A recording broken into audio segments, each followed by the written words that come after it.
Hi guys, from PABrewNews. Just hanging out in the morning. It's the new day after Thanksgiving, and I did ended up drinking some beers, but I ended up drinking them pretty late. So wanted to go over those with you real quick. Looks like my Kazamra is a little laggy, but I think now that I had a chance to catch up, I think we're okay.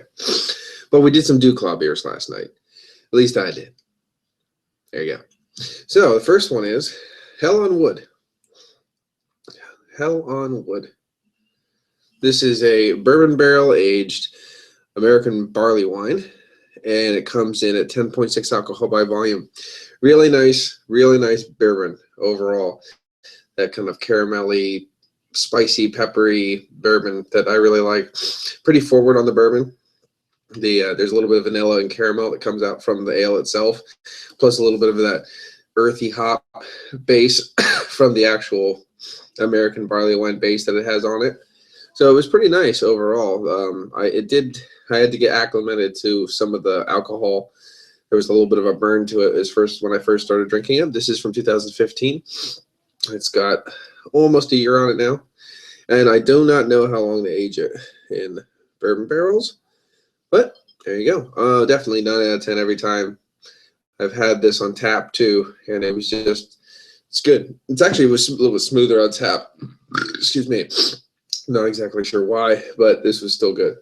Then we moved over to DuClaw Brewing Company's Devil's Dew. This is, as you can see it, I think, aged in bourbon barrels. It's a bourbon barrel aged stout at 11% alcohol by volume. It's a big boy as far as the booze goes. Definitely another one that's very bourbon forward, very aging forward. The char, the smoke, stuff like that. The bourbon is the key in this one. I'm a little bit upset or disappointed with this one because it was playing and pushing towards the full side of a medium mouthfeel, and the overall brew, I don't know what, it just kicked down. It lacked a little bit. Still get a little bit of coffee, char, astringent, roasty notes. You are getting a little hint of vanilla, some caramel from the bourbon, faint bits of chocolate, of dark and milk chocolate, but very faint. I think it might be that the stout wasn't extremely bold, or lacking, but the bourbon was just so apparent. I think maybe it had a balance issue, but it was still nice. I mean, this isn't a bad beer at all. I'm just going to kick this one down to an 8.5 because it's a bit thin, and the stout really didn't match up to the bourbon as much. But this one, 9. We'll give this one a 9. So I don't know if I remember doing that. And lastly, since this isn't going to be very long, they're just afterthought beer reviews, basically. We did Colossus. I had this before I went to bed.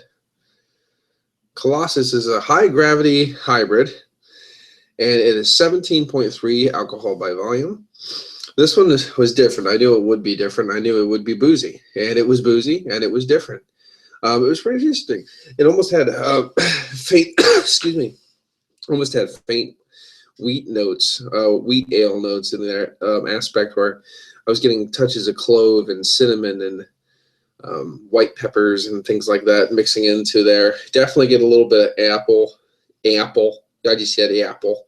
Little apple, definitely little hints of honey, stuff like that. But apparently this is just brewed with spices. It's not brewed with apples or honey or anything kind of like that, just spices. And let's just read this so you can get an understanding of what it is. 3 malts, 2 strains of yeast, and a variety of spices combined to create a behemoth of a brew, unmatched proportions. Let's see.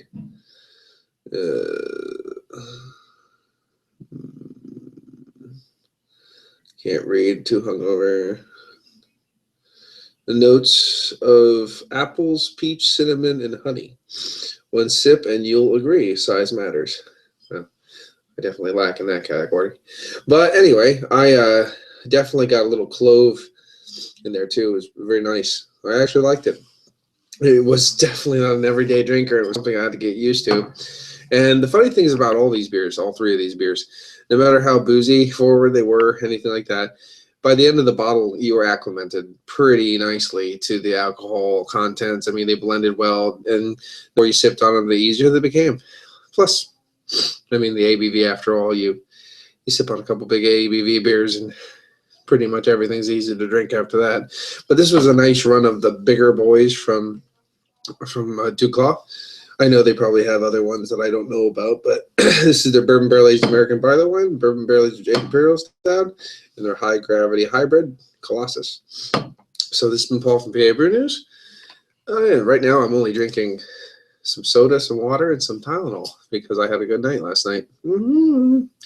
I stopped at 4 in the morning, and now it's 8:41 in the morning. So time to start the new day. All right. Cheers, guys. See ya.